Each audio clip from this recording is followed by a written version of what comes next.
بسم اللہ الرحمن الرحیم۔ السلام علیکم سیکنڈ ایئر سی، امید ہے آپ خیریت سے ہوں گے۔ کل ہم نے پاکستان کے زرعی مسائل اور ان کا حل پڑھا تھا۔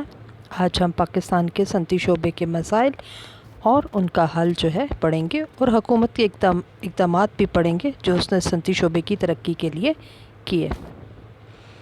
آپ کو پتہ ہے کہ صنعتی ترقی معاشی ترقی کا لازمی جز ہے۔ کوئی ملک اس وقت تک معاشی ترقی کر ہی نہیں سکتا جب تک اس کی صنعتیں ترقی نہ کریں۔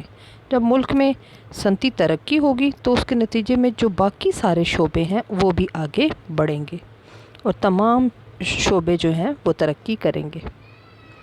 جب ملک میں معاشی ترقی کی رفتار تیز ہوگی تو ملک کی قومی آمدنی بڑھے گی، قومی پیداوار بڑھے گی، روزگار کا دائرہ وسیع ہوگا اور اس کے نتیجے میں ملک کی فی کس آمدنی جو ہے وہ بھی بڑھ جائے گی۔ عوام کا معیار زندگی بلند ہوگا اور انہیں زندگی کی تمام سہولیات اور تعیشات مل جائیں گی۔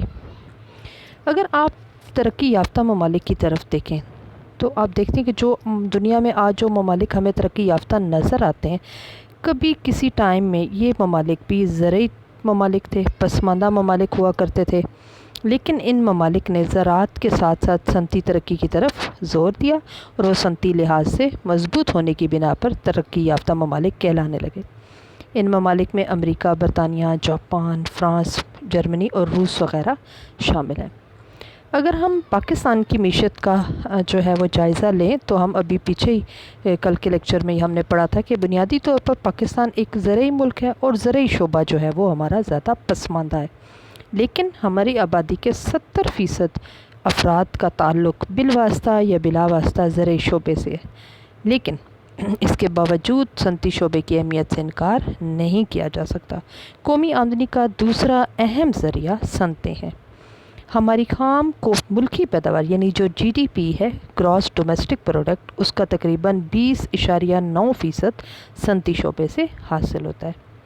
زرعی شعبے کی ترقی کا انحصار اسی شعبے پر ہے، کیونکہ ملک میں جتنی زیادہ صنعتیں قائم ہوں گی اسی قدر کھاد، آلات، مشینری، بیج وغیرہ بھی دستیاب ہوں گے اور ملک میں زرعی ترقی کی رفتار بھی تیز ہو جائے گی۔ لوگوں کو روزگار ملے گا، نئی نئی صنعتیں قائم ہونے سے روزگار کا دائرہ وسیع ہوگا، ملک کی قومی آمدنی بڑھے گی اور ملک کا توازن تجارت جو ہے وہ بھی موافق ہو جائے گا، جو زیادہ تر غیر موافق رہتا ہے۔ کس طرح سے یہ موافق ہو جائے گا کہ ہماری برآمدات میں اضافہ ہو جائے گا، ہماری درآمدات کم ہو جائیں گی اور صنعتی ترقی جو ہے جو خسارہ ہوتا ہے یعنی درآمدات کے بڑھنے اور درآمدات کے کم ہونے کی وجہ سے اسے کم کرنے میں بھی مددگار ثابت ہوگا۔ اس کے علاوہ ملک کے اندر جتنی زیادہ صنعتیں قائم ہوں گی اتنا ہی دفاعی جو ساز و سامان ہے وہ بھی تیار ہوگا اور ہم خود سے ہی دفاعی ضروریات کے معاملے میں خود کفیل ہو جائیں گے، ٹھیک ہے۔ جس قدر صنعتیں زیادہ قائم ہوں گی حکومت کی آمدن میں بھی اضافہ ہوگا، حکومت لوگوں کی فلاح و بہبود پر بھی زیادہ خرچ کرنے کے قابل ہو جائے گی اور ملک ترقی کرنے لگ پڑے گا۔ اب ہم یہ دیکھتے ہیں، ہم نے تھوڑا سا جو ہے وہ پاکستان کے صنعتی شعبے کا انٹروڈکشن تعارف جو ہے وہ دیکھا۔ اب ہم یہ دیکھتے ہیں کہ پاکستان کے صنعتی شعبے کے مسائل کیا ہیں، ٹھیک ہے۔ تو سب سے پہلا مسئلہ جو ہے وہ یہ ہے کہ پاکستان کا جو صنعتی شعبہ ہے اس کی جو وراثت میں ہمیں صنعتی شعبہ ملا ہے وہ پسماندہ ہے۔ جب 1947 میں پاکستان بنا تو پاکستان اور ہندوستان یعنی یہ جو برصغیر پاک و ہند تھا اس میں کل 921 بڑے کارخانے تھے، جن میں سے 34 کارخانے پاکستان کے حصے میں آئے اور باقی سارے کے سارے ہندوستان کے پاس رہ گئے۔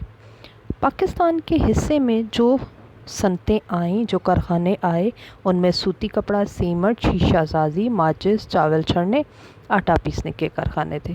یہاں تک کہ جو پٹسن پیدا کرنے والا تمام علاقہ پاکستان کے حصے میں تھا، لیکن پٹسن کا کوئی بھی کارخانہ پاکستان کو نہیں ملا۔ اسی طرح سے لوہے، فولاد، اونی کپڑا، رنگ سازی اور کاغذ سازی کا بھی کوئی کارخانہ پاکستان میں موجود نہیں تھا۔ اس کا مطلب یہ ہے کہ پاکستان بننے کے بعد بھی ہم صنعتی طور پر پسماندہ تھے اور پاکستان کے قیام کے بعد بھی ملک میں صنعتی ترقی کی رفتار تیز نہ ہو سکی۔ اس کی ایک وجہ یہ ہے کہ مسلمان جو تھے وہ صنعتی شعبے میں زیادہ تجربہ نہیں رکھتے تھے، بڑے بڑے کارخانے دار، بڑے بڑے سرمایہ کار جو تھے وہ ہندو تھے اور وہ اپنے تجربے کے ساتھ ہندوستان میں رہ گئے۔ دوسرے مسلمانوں کے پاس سرمائے کی کمی تھی، لہٰذا وہ بڑے بڑے کارخانوں کو قائم کرنے کی پوزیشن میں بھی نہیں تھے۔ وہ بڑی سرمایہ کاری کا خطرہ بھی مول نہیں لینا چاہتے تھے۔ نجی سرمایہ کار ان وجوہات کی بنا پر ملک میں جو سرمایہ کاری ہے وہ کم ہو گئی۔ یہاں پھر حکومت جو ہے اس نے صنعتی ترقی میں حصہ لیا، اور سب سے پہلے پاکستان کی حکومت نے 1952 میں پاکستان صنعتی ترقیاتی corporation, Pakistan industrial development corporation قائم کی۔ اس کا مقصد یہ تھا کہ ملک میں پٹسن، سوتی کپڑے، اونی کپڑے، چینی، سیمنٹ، بھاری صنعتیں اور کیمیائی کھاد انجینئرنگ کے کارخانے قائم کرنے میں مدد ملے، تاکہ ملک میں صنعتی ترقی کی رفتار کو بڑھایا جا سکے۔ پاکستان کے صنعتی شعبے کا جو دوسرا بڑا مسئلہ ہے وہ یہ ہے کہ پاکستان میں سرمائے کی قلت ہے۔ ٹھیک ہے، پاکستان میں صنعتی ترقی کی رفتار کم ہونے کی بڑی وجہ یہ تھی کہ ملک میں ایسے سرمایہ داروں کی کمی تھی جو کہ بڑی بڑی صنعتیں قائم کر سکیں۔ مسلمان ویسے بھی زیادہ تر زراعت سے منسلک تھے، لہٰذا انہیں صنعتی شعبے کا اتنا تجربہ نہیں تھا۔ ملک میں مشترکہ سرمائے کی انجمنوں کی بھی کمی تھی، کیونکہ ہمارا جو مرکزی بینک ہے وہ بھی نیا بنا تھا، اور بازار زر بھی زیادہ آرگنائز نہیں تھا، منظم نہیں تھا۔ یہاں پر کوئی نئی کمپنیوں کے حصے کی خرید و فروخت نہیں ہو سکتی تھی۔ ان ابتدائی مراحل میں ہمارے صنعت کاروں اور جو سرمایہ دار تھے انہیں کافی مشکلات کا سامنا کرنا پڑا، اور ملکی ضروریات کے مطابق ملک میں صنعتیں قائم نہ ہو سکیں۔ پھر حکومت پاکستان نے اس مقصد کے لیے پکک، Pakistan industrial credit investment corporation قائم کی۔ پاکستان صنعتی قرضے اور سرمایہ کاری کی کارپوریشن 1957 اکتوبر میں قائم کی۔ تاہم یہ جو ادارے تھے، پکک تھا اور جو پاکستان صنعتی ترقیاتی کارپوریشن تھی، بہت کم سرمایہ جو ہے، بہت کم قرضہ فراہم کر رہے تھے صنعت کاروں کو۔ پھر پاکستان کے صنعتی شعبے کا ایک مسئلہ یہ تھا کہ ضروری معدنیات اور مشینری کی قلت تھی۔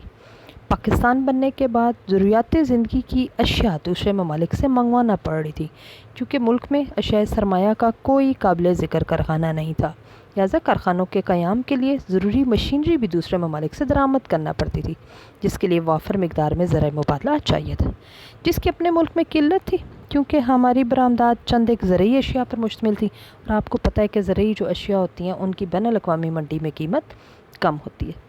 اس طرح سے ضرورت کے مطابق جو صنعتی مشینری اور جو فالتو پرزے تھے وہ درآمد نہیں ہو سکتے تھے۔ نیز لوہے، کوئلے، پٹرول جیسی اہم معدنیات بھی پاکستان میں کم تھیں، جو کہ صنعتی پسماندگی کا سبب تھی۔ حکومت نے ان حالات کے پیش نظر کچھ ایسے اقدامات کیے جن کے تحت ملک میں سرمایہ کاری کے لیے سرمایہ جاتی اداروں کی تشکیل کی، نیز غیر ممالک سے قرضوں اور امداد کا بندوبست کیا، تاکہ ملک میں صنعتی ترقی کی رفتار میں اضافہ کیا جا سکے۔ پھر ملک میں خام مال کی قلت تھی۔ پاکستان میں صنعتوں کے قیام کے لیے ضروری خام مال وہ بھی کم تھا۔ ہماری برآمدات چند ایک زرعی خام، ابھی پیچھے میں نے آپ کو بتایا، پر مشتمل تھی، جیسے کپاس، پٹسن۔ ملکی کارخانوں کے لیے ان کی مقدار کم رہ جاتی تھی۔ مجبوری یہ تھی کہ ہم سارا خام مال اپنی صنعتوں کے لیے اگر رکھ لیتے تو پھر زرعی مبادلہ کا حصول مشکل ہو جاتا۔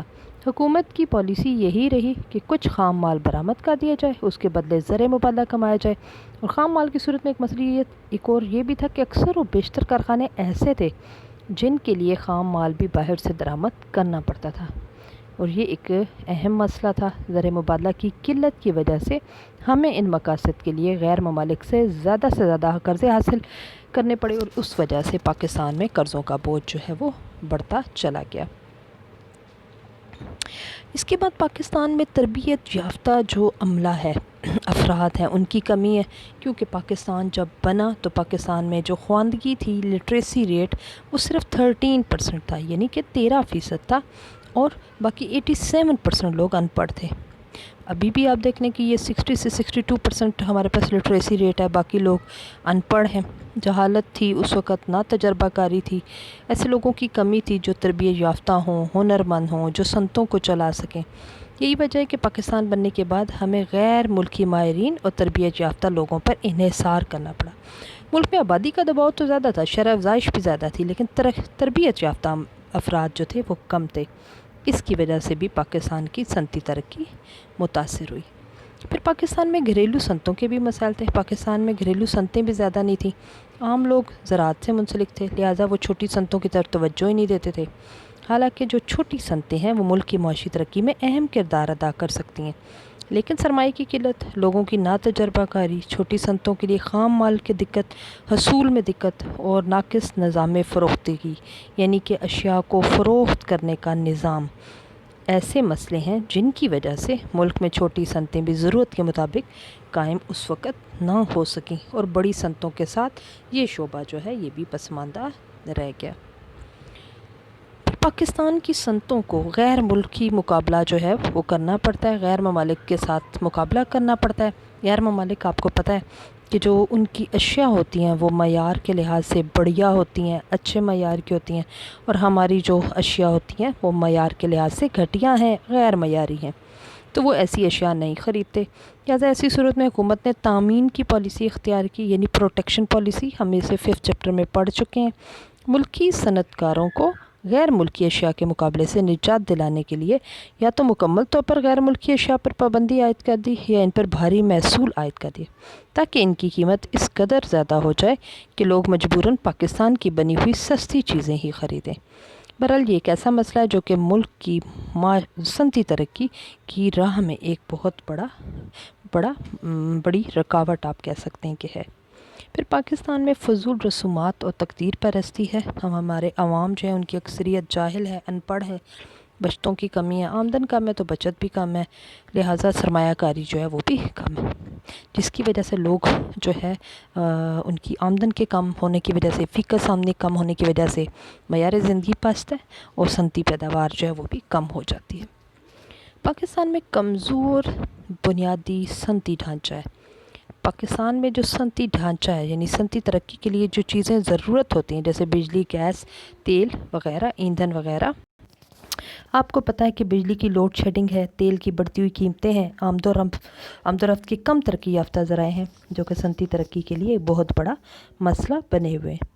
پھر کم مستعد ذرائع نقل و حمل ہے، یعنی ایک جگہ سے دوسری جگہ پر جو خام مال پہنچانا ہوتا ہے، جو تیار شدہ مال پہنچانا ہوتا ہے، اس کے لیے جو نقل و حمل کے ذرائع ہیں، ریلیں، سڑکیں، ٹرانسپورٹ، سمندری راستے، ہوائی راستے، وہ زیادہ ترقی یافتہ نہیں ہیں، اس وجہ سے بھی اشیاء کی لاگت پیدائش بڑھ جاتی ہے۔ پھر صنعتی مشاورتی اداروں کی بھی کمی ہے۔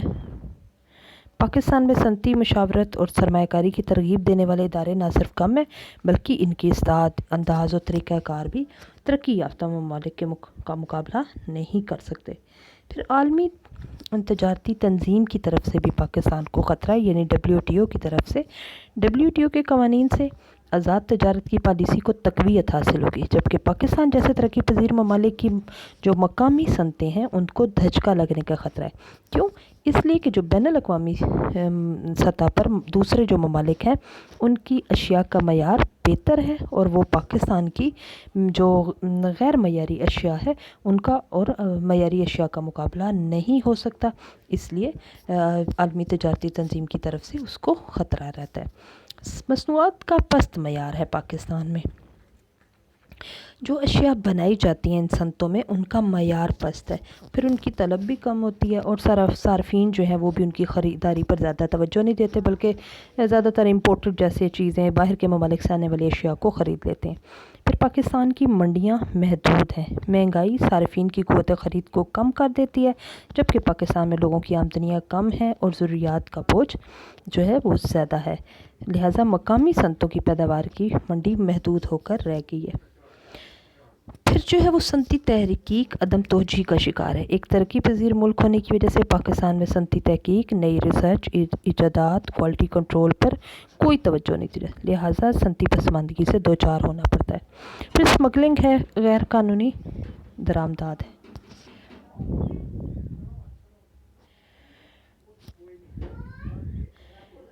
پاکستان میں اسمگلنگ کے ذریعے سرحدی علاقوں کوئٹہ، سندھ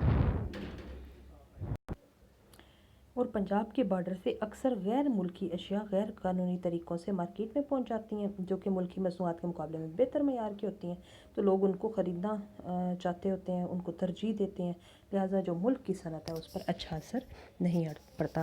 پھر اثر نمائش ہے، ہمارے عوام کی اکثریت اثر نمائش ڈیمانسٹریشن ایفیکٹ کا شکار ہے، دوسروں کی دیکھا دیکھی غیر ملکی مصنوعات کے پیچھے بھاگتے ہیں، ان اشیاء کو بلا ضرورت خرید لیتے ہیں جبکہ ملکی مصنوعات کو گھٹیا سمجھا جاتا ہے، لہٰذا ملکی آجوں کی مناسب حوصلہ افزائی نہیں ہوتی۔ 1970 کے عشرے میں 1970 کے عشرے میں ہماری افرادی قوت کافی تعداد میں مشرق وسطیٰ کے ممالک میں گئی تھی۔ ہماری زر مبادلہ کی ترسیلات جو باہر سے یعنی کہ لوگ روپیہ بھیجتے تھے وہ 30 ارب روپے سالانہ سے بھی زائد تھی۔ یہ لوگ جب بھی پاکستان آتے تو اپنے ساتھ television, VCR، washing machine, tape recorders کی بھاری تعداد لاتے، جس سے یہ زر مبادلہ عام ضروریات زندگی کی خریداری پر ضائع ہو جاتا اور ملک کو کوئی خاطر خواہ اس سے فائدہ نہیں جو ہے وہ پہنچتا۔ پھر سیاسی عدم استحکام کی وجہ سے پاکستان کا صنعتی شعبہ جو ہے وہ زیادہ ترقی نہیں کر سکا۔ سیاسی انتشار ہے ملک میں، سیاسی مسائل تو ہیں ہی، معاشی و معاشرتی مسائل بھی ہیں، آئے دن حکومتیں بدلتی رہتی ہیں۔ پاکستان میں سرمایہ کاری کے لیے کوئی پرامن فضا نصیب نہیں ہوئی، سرمایہ کاروں کو دہشت گردی کے مسائل ہیں، ٹھیک ہے، ذخیرہ اندوزی، اسمگلنگ، یہ سارے مسائل پاکستان میں ہیں، جس کی وجہ سے صنعتی شعبہ جو ہے وہ مسائل کا شکار ہے اور ہماری صنعتیں زیادہ پیداوار دینے کے قابل نہیں ہیں۔ اب صنعتی شعبے کے مسائل کو حل کس طرح سے حکومت نے کیا؟ تو سب سے پہلے پاکستان صنعتی ترقیاتی کارپوریشن کا قیام عمل میں آیا۔ پاکستان بننے کے بعد سب سے اہم مسئلہ یہ تھا کہ سرمایہ دار کسی نہ کسی طریقے سے سرمایہ کاری سے گریز کر رہے تھے، جبکہ ملک میں سرمایہ کاری کی سخت ضرورت تھی تاکہ صنعتی ترقی کی رفتار کو تیز کر کے ملک کو صنعتی شعبے میں خود کفیل بنایا جائے۔ اس مقصد کے لیے حکومت نے سب سے پہلے 1952 میں پاکستان صنعتی ترقیاتی کارپوریشن قائم کی اور اس کے ذمے جو ہیں وہ 14 منصوبے لگائے تاکہ ان شعبوں میں وہ سرمایہ کاری کرے۔ یہ شعبے پٹسن کے کارخانے، سوتی کپڑے کے کارخانے، اونی کپڑے کے کارخانے، سیمنٹ بنانے کے کارخانے، چینی، بھاری انجینئرنگ، کیمیائی کھاد، جہاز سازی، ادویات، قدرتی گیس اور کوئلہ کی کان کنی وغیرہ شامل تھی۔ اب پروگریس اس نے کتنی کی؟ PIDC نے، اس کارپوریشن نے 10 سال کے عرصے میں 55 کارخانے قائم کیے۔ اس کارپوریشن کا منظور شدہ سرمایہ 1 کروڑ روپے ہے۔ یہ کارپوریشن ملک میں سرمایہ کاری کے لیے اہم کردار ادا کر رہی ہے۔ پھر صنعتی شعبے کی ترقی کے لیے حکومت پاکستان نے کچھ مالی اداروں کو بھی قائم کیا، جن میں 1949 میں صنعتی مالیاتی کارپوریشن قائم کی گئی، جو اپنے فرائض خوش اسلوبی سے پورے نہ کر سکی، لہٰذا 1961 میں اسے صنعتی ترقیاتی بینک کا درجہ دے دیا گیا۔ یہ بینک صنعتی شعبے کے لیے ملکی اور غیر ملکی کرنسی میں قرضے فراہم کرتا ہے۔ یہ درمیانے اور بڑے درجے کی صنعتوں کو قلیل اور طویل مدت کے قرضے جاری کرتا ہے۔ اسی طرح صنعتی شعبے میں وسائل کی فراہمی کے لیے 1957 میں، ابھی ہم نے پیچھے پڑھا، پاکستان صنعتی قرضے اور سرمایہ کاری کی کارپوریشن اکتوبر 1957 PICC جسے ہم کہتے ہیں وہ قائم کی گئی۔ یہ کارپوریشن نئی صنعتوں کے قیام کے لیے ملکی غیر ملکی کرنسیوں میں مالیات فراہم کرتی ہے، قرضے دیتی ہے، اور ان کے قرضوں کی مدت عام طور پر 7 سال سے 12 سال تک ہوتی ہے۔ اس کارپوریشن کی کاوش کے نتیجے میں کئی پبلک لمیٹڈ کمپنیاں وجود میں آئیں۔ اس کارپوریشن کے لیے سرمایہ حکومت پاکستان، اسٹیٹ بینک، عالمی بینک، امریکہ، برطانیہ، جاپان اور پاکستان کے نجی سرمایہ کاروں نے فراہم کیا۔ پھر پاکستانی حکومت نے صنعتی مراکز کا قیام عمل میں لایا، ٹھیک ہے، اس کی بدولت سے مختلف شہروں میں صنعتی مراکز قائم کیے، جن کی بدولت کارخانوں میں بجلی، گیس اور پانی کی سہولتیں فراہم کی، ریلیں اور سڑکیں پہنچائی گئیں۔ ان مراکز میں صنعت کاروں کو تربیت یافتہ عملے کی سہولت بھی حاصل ہوتی ہے، ہنرمند افراد بھی مل جاتے ہیں۔ یہ مراکز کراچی، سکھر، حیدرآباد، لاڑکانہ، گجرات، سیالکوٹ، گوجرانوالہ، لاہور اور کوئٹہ میں قائم ہیں۔ حکومت نے پھر تامین کی پالیسی اختیار کی، پروٹیکشن پالیسی بھی اختیار کی۔ حکومت پاکستان نے نوزائیدہ صنعتوں کو بیرونی مقابلہ سے بچانے اور تحفظ فراہم کرنے کے لیے تامین کی پالیسی پر عمل پیرا ہوئی، جس کے پیش نظر ایک ٹیرف بورڈ قائم کیا جو مختلف صنعتوں کو تحفظ دینے کے لیے بعض درآمدات پر بھاری ٹیکس عائد کرتا ہے یا بعض اشیاء کی درآمد کو روک دیتا ہے، تاکہ ملکی مصنوعات کو غیر ملکی اشیاء کے غیر ضروری مقابلے سے تحفظ دیا جائے۔ تامین دیتے وقت شے کے معیار اور صارفین کے مفاد کو پیش نظر رکھنا بہت زیادہ ضروری ہے۔ پھر حکومت پاکستان نے گھریلو صنعتیں جو ہیں ان کا قیام بھی عمل پذیر میں لایا۔ 1955 میں 1955 میں اسمال انڈسٹریز کارپوریشن قائم کی۔ اس کارپوریشن کا اہم مقصد چھوٹے صنعت کاروں کو آسان شرائط پر مالیات فراہم کرنا، ان کے لیے خام مال کی فراہمی کے لیے سپلائی بورڈ کام کرنا اور مصنوعات کی فروختگی کا مناسب بندوبست کرنا۔ یہ کارپوریشن گھریلو اور چھوٹی صنعتوں کے فروغ کے لیے اہم کردار ادا کر رہی ہے۔ اس کے بعد حکومت پاکستان نے غیر ملکی امداد اور قرضے جو ہیں وہ بھی حاصل کیے، کیونکہ پاکستان میں لوگوں کی آمدنی کم ہے، بچتیں کم ہے، تشکیل سرمایہ کی رفتار سست ہے، لہٰذا ترقیاتی منصوبوں کے لیے غیر ملکی قرضوں پر ہمیں انحصار کرنا پڑتا ہے، کیونکہ ملک میں جو سرمایہ ہے وہ ضرورت کے مطابق نہیں ہے۔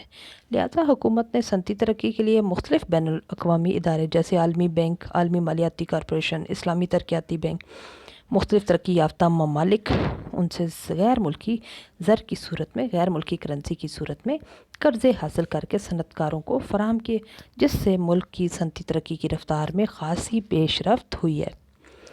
پھر حکومت پاکستان نے صنعت کاروں کو ٹیکسوں کی مراعات دی حوصلہ افزائی کے لیے، تاکہ وہ زیادہ سے زیادہ صنعتیں قائم کریں۔ ٹیکس کی چھوٹ دے دی اور بعض ٹیکسوں کی شرح میں کمی کر دی، جن میں انکم ٹیکس، مشینری، عمارات کی فرسودگی الاؤنس، رہائشی مکانات پر چھوٹ، سائنسی اور صنعتی تحقیق پر اخراجات میں چھوٹ ہے۔ جن علاقوں میں ٹیکس ہالیڈے ہے، یعنی کہ ٹیکس جو ہے وہ بالکل نہیں ہے، ان میں بلوچستان، مانسہرہ اور کوہستان کے اضلاع اور قبائلی علاقے، آزاد کشمیر اور ڈیرہ غازی خان کے علاقے شامل ہیں۔ پاکستان کی حکومت نے صنعتی تحقیق اور تربیت کے کارخانے مراکز جو ہیں وہ بھی قائم کیے، تاکہ زیادہ سے زیادہ تحقیق ہو، فنی تعلیم عام ہو۔ اس کے لیے 1949 میں سائنسی اور صنعتی تحقیق کا ایک محکمہ قائم کیا۔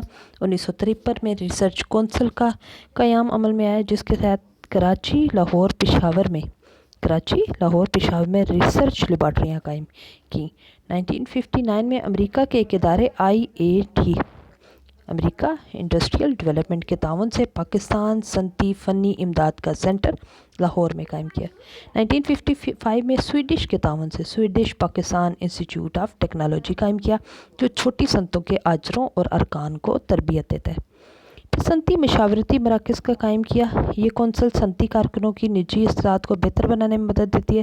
اس کے تحت لاہور اور کراچی میں سینٹر ٹیسٹنگ لیبارٹریز قائم کی، جو خام مال اور تیار شدہ مال کی کوالٹی اور معیار کا جائزہ لیتے ہیں، بہتر ڈیزائن بھی بنانے میں مدد دیتے ہیں۔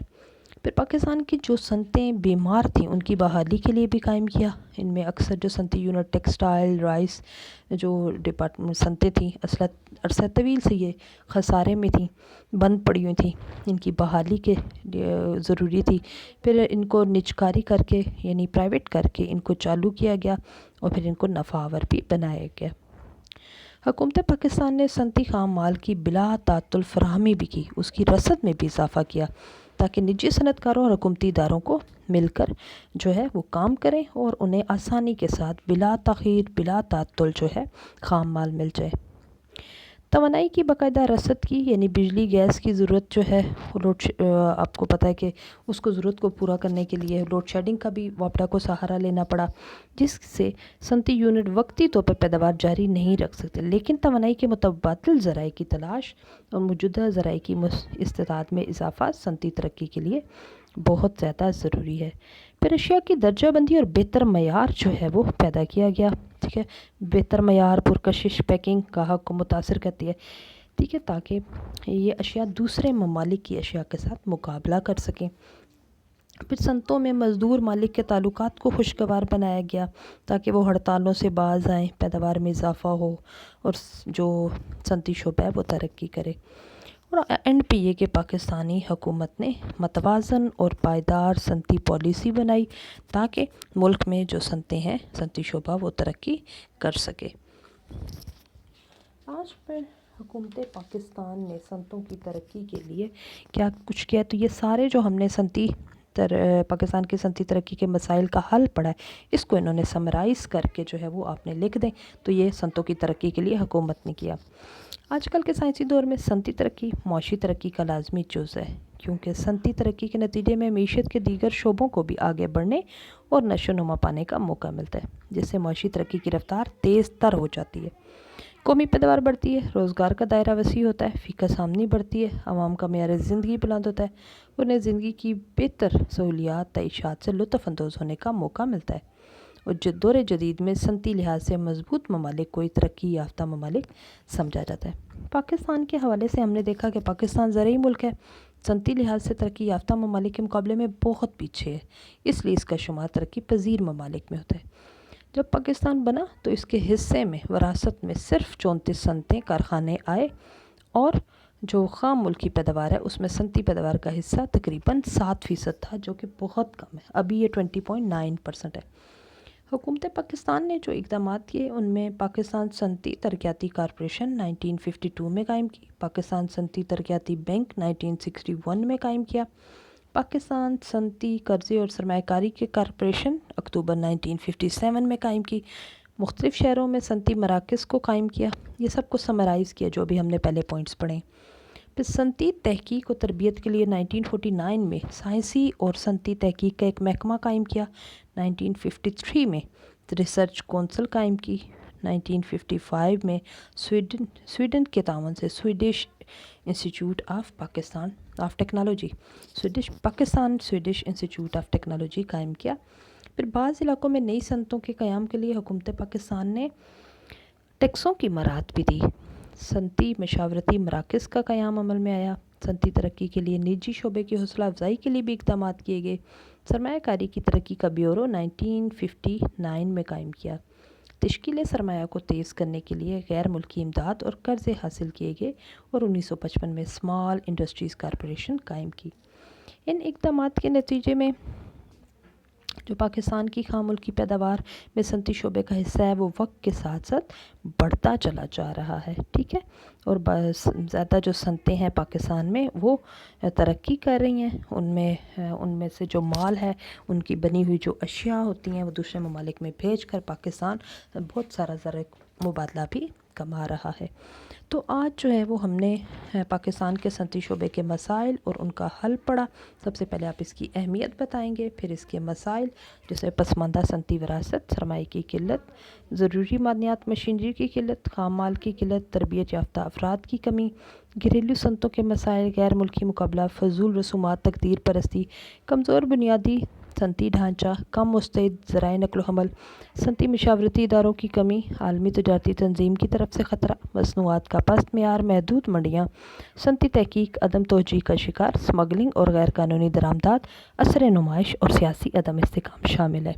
صنعتی شعبے کے مسائل کے حل کے لیے پاکستان صنعتی ترقیاتی کارپوریشن قائم کی 1952 میں، مالی اداروں کا قیام عمل پذیر ہوا، صنعتی مراکز کا قیام عمل پذیر ہوا، تامین کی پالیسی نئی صنعتوں کو دی گئی، گھریلو صنعتوں کے لیے 1955 میں اسمال انڈسٹریز کارپوریشن قائم کیا، غیر ملکی امداد اور قرضے حاصل کیے گئے، مختلف علاقوں میں ٹیکسوں کی مراعات دی گئیں، صنعتی تحقیق و تربیت کے لیے مختلف ادارے جیسے 1953 میں ریسرچ کونسل بنائی گئی، ٹھیک ہے، 1955 میں Swedish Pakistan institute of technology قائم کیا، صنعتی مشاورتی مراکز مختلف شہروں میں پاکستان کے بنائے گئے، جو بیمار صنعتی یونٹ تھے ان کی بحالی کی گئی، صنعتی خام مال کی بلا تعطل فراہمی کی گئی، توانائی کی باقاعدہ رسد پہنچائی گئی، اشیاء کو بہتر معیار کا بنایا گیا، مزدور مالک کے تعلقات کو بہتر بنایا گیا، اور اچھی سی صنعتی پالیسی حکومت پاکستان نے بنائی، یعنی کہ پیداواری صنعتی پالیسی بنائی، جس سے ملک کی صنعتوں میں بہت زیادہ ترقی جو ہے وہ کرنا شروع کر دی۔ اب ہماری خام ملکی پیداوار میں صنعتوں سے حاصل شدہ آمدن کا بڑا حصہ شامل ہوتا ہے، ٹھیک ہے، زرعی شعبے کے ساتھ ساتھ۔ تو آپ یہاں تک ہمارا چیپٹر جو ہے وہ ختم ہو جاتا ہے۔ اب آپ نے نیکسٹ میں جو اسائنمنٹ ہے وہ پاکستان کے صنعتی شعبے کے مسائل اور ان کا حل لکھنا ہے، یا آپ کو اسے 10 جو ہے وہ لکھ لیں، 10 مسائل لکھ لیں اور 10 ہی ان کا حل بھی لکھ لیں۔ صنعتوں کی ترقی جو لاسٹ ٹاپک پڑھا اس میں یہ سارا جو حل ہے اسے سمرائز کیا ہوا ہے، تو یہ آپ کے لیے بڑا اچھا ہے، آپ ادھر سے پڑھ کر پیچھے سے سارا جو ہے وہ آپ کا ریوائز بھی ہو جائے گا انشاءاللہ تعالیٰ۔ پھر نیکسٹ جو ہے وہ ہم ذرائع خبر رسانی والا چیپٹر سٹارٹ کرتے ہیں، تو پھر تب تک کے لیے انشاءاللہ تعالیٰ جو ہے وہ اللہ پاک آپ کو خوش رکھے، اور ساتھ ساتھ پلیز پڑھیں، ٹھیک ہے، یہ سارے چیپٹر دوبارہ نہیں پڑھائے جائیں گے، یہ بات یاد رکھیے گا، اسائنمنٹ بھی کریں اچھی سی، اور ان چیپٹرز میں جو بھی آپ کو مسئلہ ہوتا ہے کسی ورڈ کا، لائن کا، وہ مجھ سے ضرور پوچھیں، ٹھیک ہے، تو مجھے خوشی ہوگی کہ آپ مجھ سے سوال جو ہے وہ کرتے ہیں، ٹھیک ہے، اللہ حافظ۔